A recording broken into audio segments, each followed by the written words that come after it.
Hey, and welcome to episode 51. I just wanted to let you know really quickly that the Wi-Fi here is really sketchy today. And so throughout the podcast, it will all of a sudden stop and jump to a new spot because the Wi-Fi is cutting in and out.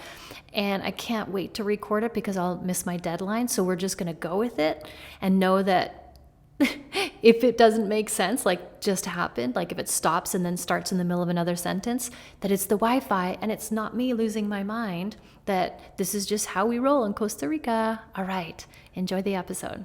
Hey, and welcome to episode 51. Today we are talking about the truth about midlife weight gain. We are going to talk about all of it because there's just so much information out there and it can be very, very confusing. And the reason I wanted to share this is because I have been in Costa Rica for the past, I kind of lose track of days and times, but I'm going to say I've been here for the past 2 months and I am eating local foods. That's all that I'm doing. Where I am is a super small town and there isn't a lot. There's no grocery store. There's a corner market that has basic stuff, and then there's a fruit stand which has all the local fruits and vegetables. There's not a lot of vegetables here, so it's a lot of fruit going on, which is amazing to share that with you. When we go into menopause can take 7 to 10 years, ladies. Like, this is not an overnight thing. This is not something that happens quickly. This takes a long time because your body is totally and completely changing. So first of all, we want to know in our brains that it's a long process. And in this long process, there is a period where everything kind of catches up with us and things change quickly, meaning we wake up and we store fat differently in our body. We wake up one morning and we're like, whoa, why is there this pudge in my tummy? Like, where did I get this little belly from?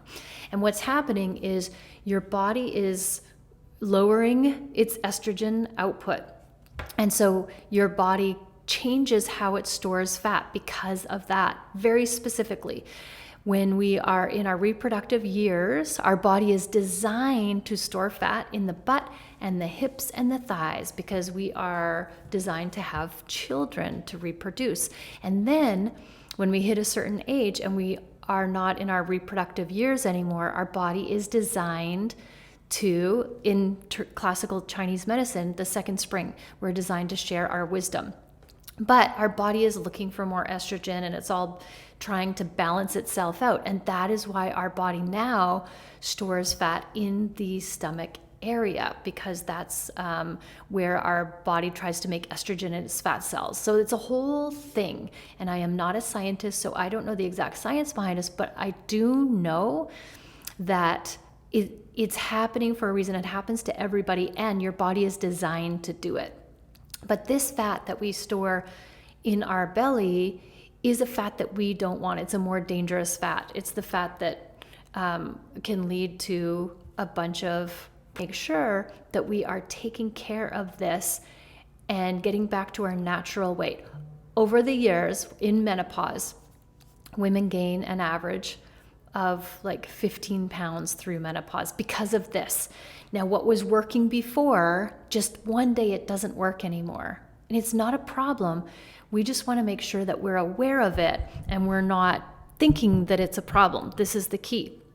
And so the first thing that we can do, and the most important thing that we want to do, is we want to create a safe space for ourselves, for our brain.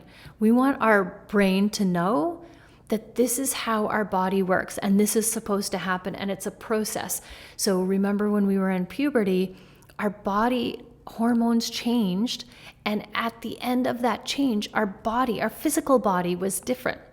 It's the same thing here. Our hormones are changing and our physical body will be different. We were pregnant and after we had our babies. And so this is just how our body is designed to be. So we want to make it okay in our brains for our bodies to be doing this. That's the number one thing. Let's create a safe place where we know our body is changing and it's going to be different for a while. But if we can stay on track, we're going to be fine out the other side of it. And how this relates to being in Costa Rica is because the food here is very, very basic. Everything is super simple and there's not a lot of options. And so I've been super clean with my eating.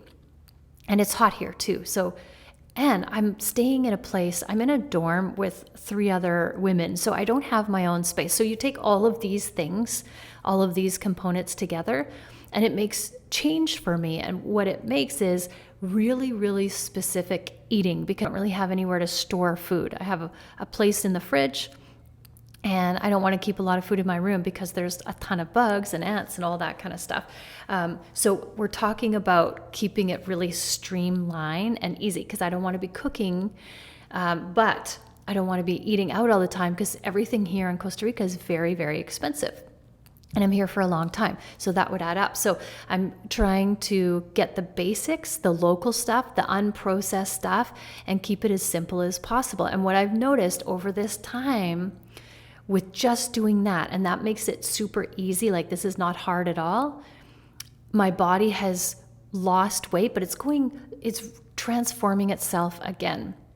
And it's lost all that like subcutaneous fat, like just the extra fat that was from overeating. I think as North Americans, we are constant overeaters because the food industry has hijacked our dopamine system, and all the food is made to be addictive. It's designed for us to want more of it. How do the scientists spend all their time and money figuring out how do they make it taste so amazing and so delicious that we want more, more, more.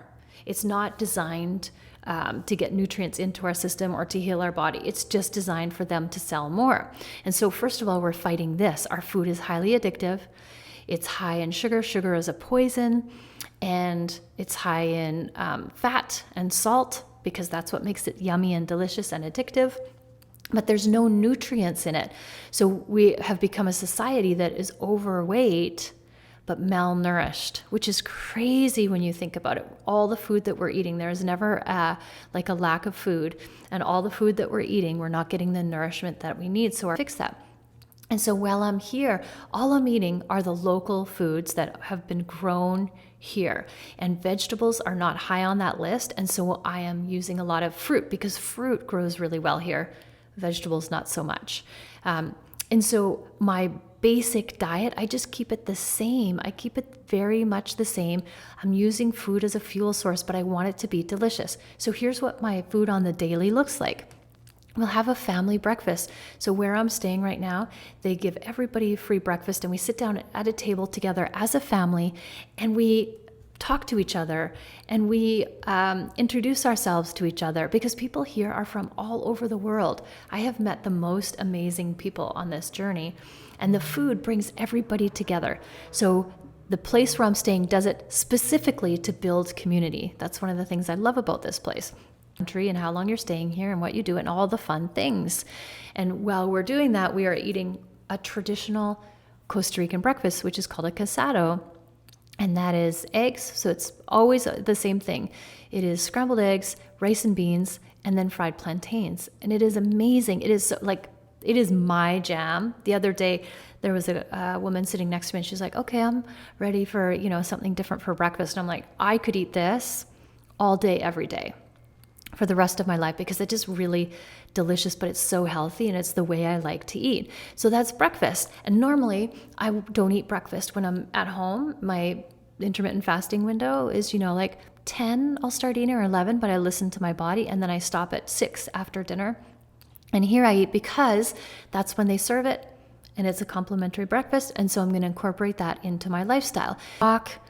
And then I will go to work. So I'm here working right now. So I'm on a working vacation. I'm not on vacation, just doing whatever I want.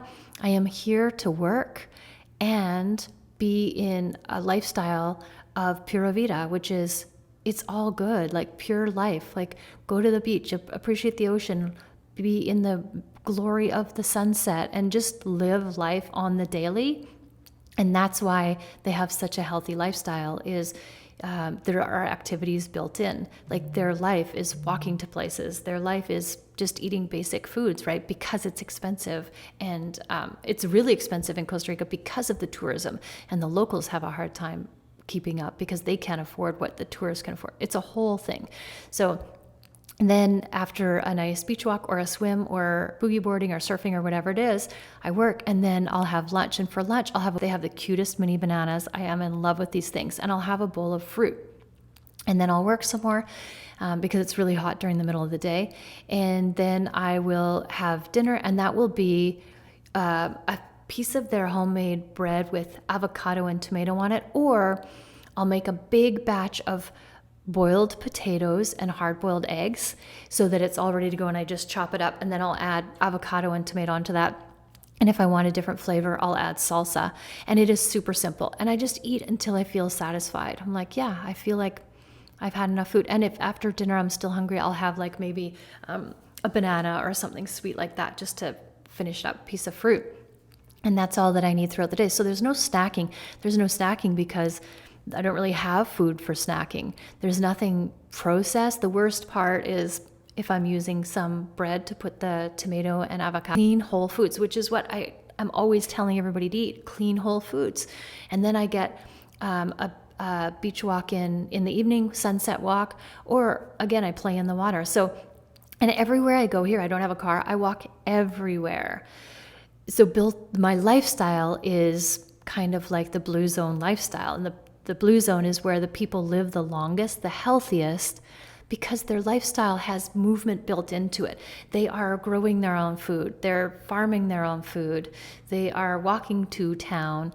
They are carrying stuff everywhere. And they do this all the way into their 80s and 90s. And they're eating the foods that are locally grown here. Super simple, no processed, and grown like fresh or peeled or cooked. Like that's about it, right? But non-processed. And so this is how I've been able to, it just kind of fell into it from doing these things. Now, it's not just one thing, but it's a whole bunch of things that I do together to create this for myself. It's not an effort, it's not hard, it just comes naturally because of the lifestyle. And so if this is something that you're trying to achieve, like trying to get your midlife body back into where you want it to be, where you feel good about it, where you're like, yes, looking good, feeling good, then you want to check your food supply. Of course, it's all about the food. And I want to always encourage you to never, ever, ever count calories. It's not about that. Yes, calories in, calories out is a mathematical equation that works. Like the math of it works. But where that philosophy breaks down is in the quality of the calories, because not all calories are created equal. So that is where you want to go to a different system. And the system that I teach is called calorie density. I'm doing a masterclass coming up. I'm just putting the final touches on it, and then I'm going to release my free masterclass. But it's based on the fact that you want to eat in the low calorie density scale. And if you eat these foods that are low in calories, these whole clean foods that are low in calories, you get back to nature, which is never counting calories. You never see like a horse in the wild or a gorilla counting calories. No, what do? They eat their local foods that are native to where they live, and they listen to their body. They only eat until they feel satisfied, and when they feel satisfied, they stop, and they don't snack, and they don't sit in front of the TV and watch TV and eat chips. They go about their day, moving their body about their day, and the body gives them hunger cues, then they eat again. And the animals in the wild are never overweight, and we are just like an animal in the wild. We are nature. All is based on nature, and we're just trying to always balance ourselves out. So if you are looking to get a natural, healthy body weight in midlife, you want to clean up your diet and just get rid of all the processed foods, and then learn how to listen to your hunger cues.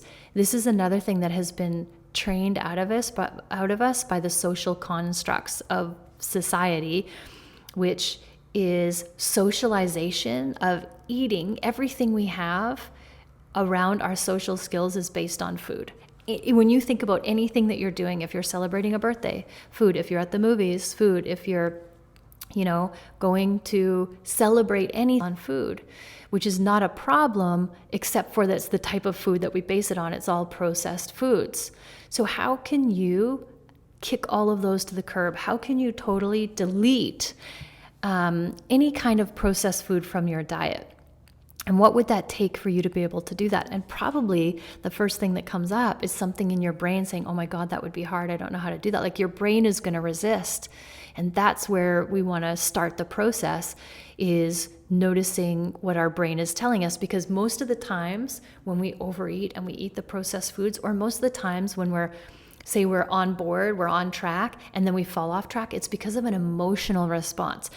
It's an emotional eat. There's a trigger that has happened that has caused us to have a big emotional response that we don't like the feeling of.